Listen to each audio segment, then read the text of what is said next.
ಪಾರ್ವತಿ ಅವರ ತನಿಖೆ ಮಾಡೋ ಹಂಗಿಲ್ಲ ಅಂತ ಹೈಕೋರ್ಟ್ ಹೇಳಿದೆ. ECIR ರದ್ದಾಗಿಲ್ಲ, ಕೇಸ್ ಇರುತ್ತೆ, ತನಿಖೆ ಮುಂದುವರಿಯುತ್ತೆ. ಆದ್ರೆ ಪಾರ್ವತಿ ಅವರ ವಿಚಾರಣೆ ಮಾಡೋ ಹಂಗಿಲ್ಲ.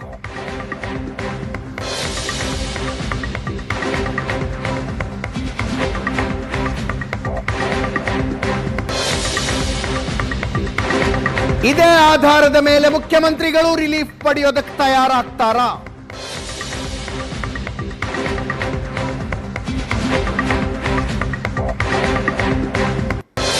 ಸದ್ಯ ನಡೀತಾ ಇರೋ ಚರ್ಚೆ ಇದೇ ಆಧಾರದ ಮೇಲೆ ಮುಖ್ಯಮಂತ್ರಿಗಳು ರಿಲೀಫ್ ಪಡೆಯೋದಕ್ಕೆ ಹೋಗ್ತಾರ.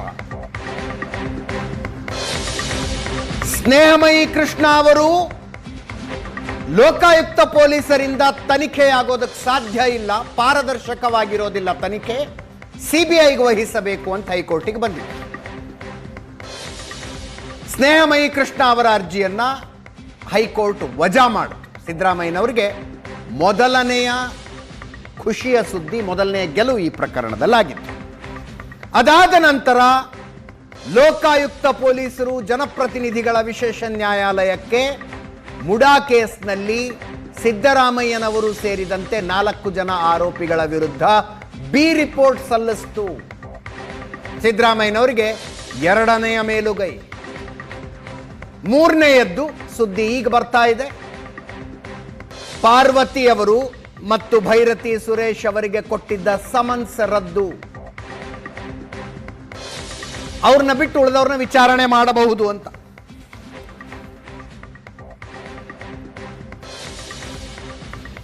ನಮ್ಮ ಕೋರ್ಟ್ ಬೀಟ್ ರಿಪೋರ್ಟರ್ ರಮೇಶ್ ನೇರ ಸಂಪರ್ಕದಲ್ಲಿದ್ದಾರೆ. ನನ್ನ ಕೊಲ್ಲಿಗೆ ಪ್ರಶಾಂತ್ ನಾಥ್ ಕೂಡ ಇದ್ದಾರೆ. ರಮೇಶ್, ಅಂದ್ರೆ ಸಂಪೂರ್ಣವಾಗಿ ಈ ಪ್ರಕರಣದಿಂದ ಪಾರ್ವತಿ ಅವ್ರನ್ನ ಕೈ ಬಿಟ್ಟಂಗೀಗ. ಖಂಡಿತ ಅಜಿತ್, ಅಂದ್ರೆ ಇಡಿ ಏನೊಂದು ಪ್ರಕರಣವನ್ನು ದಾಖಲು ಮಾಡಿಕೊಂಡಿತ್ತು. ಮೈಸೂರಿನ ಲೋಕಾಯುಕ್ತರು ಒಂದು ಪ್ರಿಡಿಕೇಟ್ ಅಫೆನ್ಸ್ ಅಂದ್ರೆ 11/24 ಒಂದು ಪ್ರಕರಣವನ್ನು ದಾಖಲು ಮಾಡಿಕೊಂಡು ಅದರಲ್ಲಿ 4 ಜನ ಆರೋಪಿಗಳಿದ್ರು, ಸಿದ್ದರಾಮಯ್ಯ, ಪಾರ್ವತಿ, ಮಲ್ಲಿಕಾರ್ಜುನ ಸ್ವಾಮಿ ಮತ್ತೆ ದೇವರಾಜು. ಆ FIR ನ ಯಥಾಸ್ಥಿತಿಯಾಗಿ ತೆಗೆದುಕೊಂಡು ಆ ಒಂದು FIR ಮೇಲೆ ಅದೇ ಅಕ್ಯೂಸ್ ನಂಬರ್ ನ ಹಾಕೊಂಡು ಒಂದು ECIR ನ ದಾಖಲು ಮಾಡಿಕೊಂಡು ತನಿಖೆಯನ್ನು ಮಾಡ್ತಾ ಇದ್ರು. ಆರಂಭಿಕ ಹಂತದಲ್ಲಿ ಹಲವು ಅಧಿಕಾರಿಗಳು ಮತ್ತೆ ಕೆಲವು ಏಜೆಂಟ್ಗಳು ಜೊತೆ ಮೂಡ ಕಚೇರಿ ಮೇಲೆ ದಾಳಿಯನ್ನ ಮಾಡಿ ಸಾಕಷ್ಟು ವಿಚಾರಗಳನ್ನ ಕಲೆ ಹಾಕಿದ ನಂತರ ಇಲ್ಲಿ ಈ ಒಂದು ನಗರಾಭಿವೃದ್ಧಿ ಸಚಿವರಿಗೂ ಜೊತೆಗೆ CM ಸಿದ್ದರಾಮಯ್ಯ ಅವರು ಈ ಪ್ರಕರಣದ 2ನೇ ಆರೋಪಿ ಆಗಿರುವಂತಹ ಪಾರ್ವತಿ ಅವರಿಗೆ ನೋಟಿಸ್ ಅನ್ನ ಕೊಡಲಾಗಿತ್ತು. ಜನವರಿ 3ನೇ ತಾರೀಕು ಒಂದು ನೋಟಿಸ್ ಅನ್ನ ಕೊಟ್ಟು 10ನೇ ತಾರೀಕು ಒಳಗೆ ಬನ್ನಿ ಅಂತ ಹೇಳ್ತಾರೆ. ಮತ್ತೆ 24ನೇ ತಾರೀಕು ಒಂದು ನೋಟಿಸ್ ಅನ್ನ ಕೊಟ್ಟು 2 ನೋಟಿಸ್ ಅನ್ನ ಕೊಟ್ಟು ವಿಚಾರಣೆಗೆ ಹಾಜರಾಗಬೇಕು ಅಂತ ಹೇಳಿ ಸೂಚನೆ ಕೊಟ್ಟಿರ್ತಾರೆ. ಮತ್ತೆ 22ನೇ ತಾರೀಕು ಕೂಡ ಏನೋ ಮತ್ತ ಸಚಿವರಿಗೆ ಒಂದು ನೋಟಿಸ್ ಅನ್ನ ಕೊಡಲಾಗಿತ್ತು. ಸೊ ಈ ಸಮನ್ಸ್ಗಳನ್ನ ಅಂದ್ರೆ ಜನವರಿ 8 ಹೊತ್ತಿಗೆ ಒಂದು ಪ್ರಶ್ನೆ ಮಾಡಿಕೊಂಡು ಹೈಕೋರ್ಟ್ಗೆ ಒಂದು ಅರ್ಜಿಯನ್ನು ಸಲ್ಲಿಸಿರ್ತಾರೆ.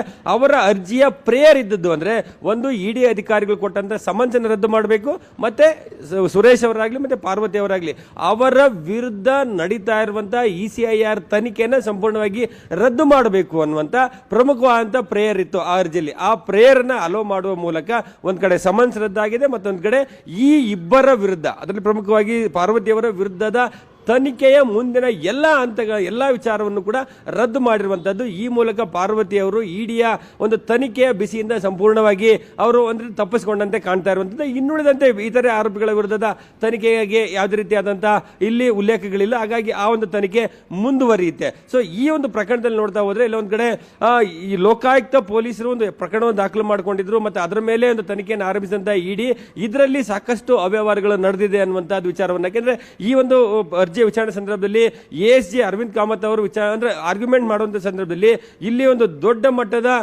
ಅಕ್ರಮ ನಡೆದಿದೆ, ಇನ್ಫ್ಲೂಯೆನ್ಸ್ ನಡೆದಿದೆ, ಪ್ರಭಾವವನ್ನು ಬಳಕೆ ಮಾಡಿಕೊಂಡು 14 ಸೈಟ್ಗಳನ್ನ ಪಡ್ಕೊಂಡಿರುವಂತದ್ದು ಕೂಡ ಅದು ಮನಿ ಲ್ಯಾಂಡರಿಂಗ್ ಅಂಡರ್ ಅಲ್ಲಿ ಬರ್ತದೆ. ಸೊ ಹಾಗಾಗಿ ಆ ಒಂದು ಏನು ECIR ನ ದಾಖಲು ಮಾಡಿಕೊಳ್ಳುವಂತ ಸಂದರ್ಭದಲ್ಲಿ ಆ ಒಂದು ಸೈಟ್ಗಳನ್ನ ವಾಪಸ್ ಕೊಟ್ಟಿರಲಿಲ್ಲ. ಒಂದ್ ಕಡೆ ವಾಪಸ್ ಕೊಟ್ಟ ತಕ್ಷಣ ಅದರಿಂದ ಮುಕ್ತರಾಗಬೇಕು ಅನ್ನುವಂಥದ್ದೇನಿಲ್ಲ. ಹಾಗಾಗಿ ಅವರ ವಿರುದ್ಧ ತನಿಖೆ ಅತ್ಯಂತ ಅಗತ್ಯವಾಗಿ ಮಾಡಬೇಕಾಗಿದೆ. ಈ ಒಂದು ಪ್ರಕರಣದಲ್ಲಿ ದೊಡ್ಡ ಮಟ್ಟದ ಅವ್ಯವಹಾರಗಳು ನಡೆದಿದೆ ಅನ್ನುವಂಥದ್ದು ಕೇವಲ 14 ಸೈಟ್ ಅಲ್ಲ, ದೊಡ್ಡ ಸಾವಿರಾರು ಸೈಟ್ಗಳ ಹಂಚಿಕೆಯಲ್ಲಿ ಕೂಡ ಅಧಿಕಾರಿಗಳು ದೊಡ್ಡ ಮಟ್ಟದ ಒಂದು ಅಕ್ರಮವನ್ನು ಎಸಗಿದ್ದಾರೆ. ಹಾಗಾಗಿ ಇವರ ವಿರುದ್ಧವೂ ತನಿಖೆಯನ್ನು ಮುಂದುವರಿಸಬೇಕು, ಜೊತೆಗೆ ಒಂದು ಇಡೀ ಪ್ರಕರಣದ ತನಿಖೆಯನ್ನು ಮುಂದುವರಿಸಬೇಕಾಗಿರೋದ್ರಿಂದ ಯಾವುದೇ ಆರೋಪಿಗಳಿಗೆ ಒಂದು ರಿಲೀಫ್ ಅನ್ನು ಕೊಡಬಾರದು. ಈ ಸಂಬಂಧ ವಿಚಾರಣೆಗೆ ಹಾಜರಾದನ್ನ ಅವ್ರನ್ನೇನು ಆರೋಪಿ ಅಂತ ಈಗಲೇ ಡಿಸೈಡ್ ಮಾಡಿಲ್ಲ, ವಿಚಾರಣೆಗೆ ಬರಲಿಕ್ಕೆ ಏನು ಈ ಪ್ರಕರಣ ದಾಖಲಾಗಿದೆ, ವಿಚಾರಣೆಗೆ ಹಾಜರಾಗಿ ಹೇಳಿಕೆಯನ್ನು ದಾಖಲಿಸಬೇಕು, ನಾವು ಕೇಳಿದಂತ ದಾಖಲೆಗಳನ್ನು ಕೊಡಬೇಕು ಅನ್ನೋ ನಿಟ್ಟಿನಲ್ಲಿ ವಾದವನ್ನ ಮಂಡಿಸಿದ್ರು. ಆದ್ರೆ ಅಂತಿಮವಾಗಿ ಅಂದ್ರೆ ಪಾರ್ವತಿ ಅವರ ಪರವಾಗಿ ಮತ್ತೆ ಬೈರತಿ ಸುರೇಶ್ ಪರವಾಗಿ ವಾದ ಮಾಡಿದಂತ ಸಿ ವಿ ನಾಗೇಶ್ ಅವರಾಗ್ಲಿ, ಜೊತೆಗೆ ಸಂದೇಶ್ ಚೌಟ ಅವರು ಹೇಳುವಂತಂದ್ರೆ ಇಲ್ಲೊಂದು ಪ್ರಿಡಿಕೇಟ್ ಅಫೆನ್ಸ್ ಅಲ್ಲೇ ಆರೋಪಗಳೆಲ್ಲವೂ ಕೂಡ ಈಗೇನು ಆರೋಪಗಳಿಲ್ಲ, ಸಾಬೀತಾಗಿಲ್ಲ ಅಂತ ಹೇಳಿ ಕೋರ್ಟಿಗೆ ರಿಪೋರ್ಟ್ ಹಾಕಿದ್ದಾರೆ.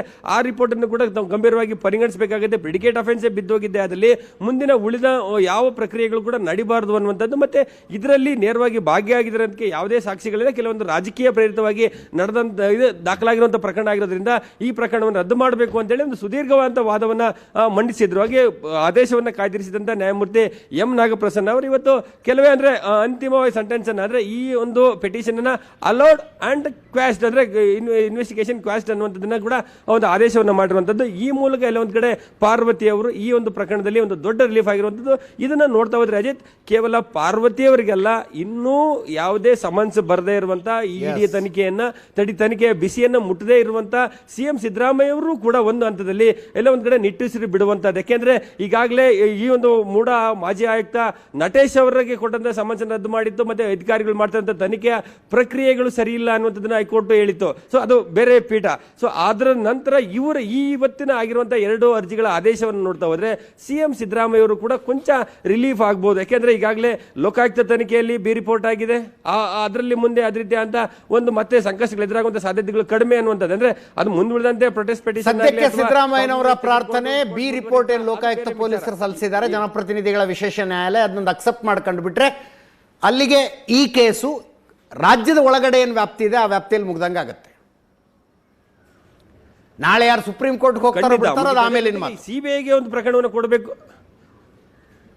ಅದು ಮುಂದಿನ ವಿಚಾರಗಳು. ಸಿಬಿಐ ಕೊಡಬೇಕು ಅನ್ನುವಂಥ ಅರ್ಜಿ ಕೂಡ ವಜಾ ಆಗಿರುವಂತದ್ದು, ಅದನ್ನ ಪ್ರಶ್ನೆ ಮಾಡ್ಕೊಂಡು ಡಬಲ್ ಬೆಂಚ್ಗೆ ಹೋಗಿದ್ದಾರೆ, ಅದು ಬೇರೆ ವಿಚಾರ. ಅಂದ್ರೆ ಈ ಹಂತದವರೆಗೆ ಸಿಬಿಐಗೆ ಇಲ್ಲ, ಲೋಕಾಯುಕ್ತದಲ್ಲಿ ಬಿ ರಿಪೋರ್ಟ್ ಆಯಿತು, ಇಡಿಯಲ್ಲಿಯೂ ಕೂಡ ಕೊಟ್ಟಂತ ಸಮನ್ಸ್ಗಳು ಮಾಡ್ತಂತ ತನಿಖೆಗಳಿಗೆ ಕ್ವಾಶ್ ಆಗಿರೋದ್ರಿಂದ ಇತರೆ ಆರೋಪಿಗಳಿಗೆ ಒಂದು ಹಂತದಲ್ಲಿ ಸಿಎಂ ಸಿದ್ದರಾಮಯ್ಯ ಅವರು ದೊಡ್ಡ ಮಟ್ಟದ ಒಂದು ನಿಟ್ಟುಸಿರನ್ನ ಈ ಹಂತದಲ್ಲಿ ಬಿಡಬಹುದು ಅನ್ನುವಂಥದ್ದು. ಅಂದ್ರೆ ಇಲ್ಲಿರುವಂತದ್ದು ಮನಿ ಲ್ಯಾಂಡ್ರಿಂಗ್ ಮತ್ತೆ ಅನ್ಡ್ಯೂ ಪ್ರಾಫಿಟ್, ಈ ವಿಚಾರದಲ್ಲೇ ಒಂದಷ್ಟು ಬೇರೆ ಬೇರೆ ಕೋರ್ಟ್ಗಳ ಸೈಟೇಷನ್ ಇಟ್ಕೊಂಡು ಏನು ವಾದವನ್ನು ಮಾಡಿದ್ರು, ಆ ವಾದಕ್ಕೆಲ್ಲ ಒಂದ್ ಕಡೆ ಜಯ ಸಿಕ್ಕಿದಂತಾಗಿದೆ. ಮತ್ತೆ ಸಿಎಂ ಸಿದ್ದರಾಮಯ್ಯ ಮತ್ತೆ ಅವರ ಪತ್ನಿಗೆ ವಿಶೇಷವಾಗಿ ಒಂದು ದೊಡ್ಡ ಮಟ್ಟದ ರಿಲೀಫ್ ಅಂತಾನೆ ಹೇಳ್ಬೋದು ಅಜಿತ್.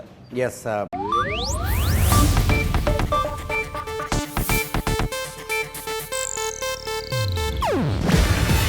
ಇದು ಏಷ್ಯಾನೆಟ್ ನ್ಯೂಸ್ ನೆಟ್ವರ್ಕ್ ಪ್ರಸ್ತುತಿ. ನೀವು ನೋಡ್ತಿದ್ದೀರಾ ಏಷ್ಯಾನೆಟ್ ಸುವರ್ಣ ನ್ಯೂಸ್.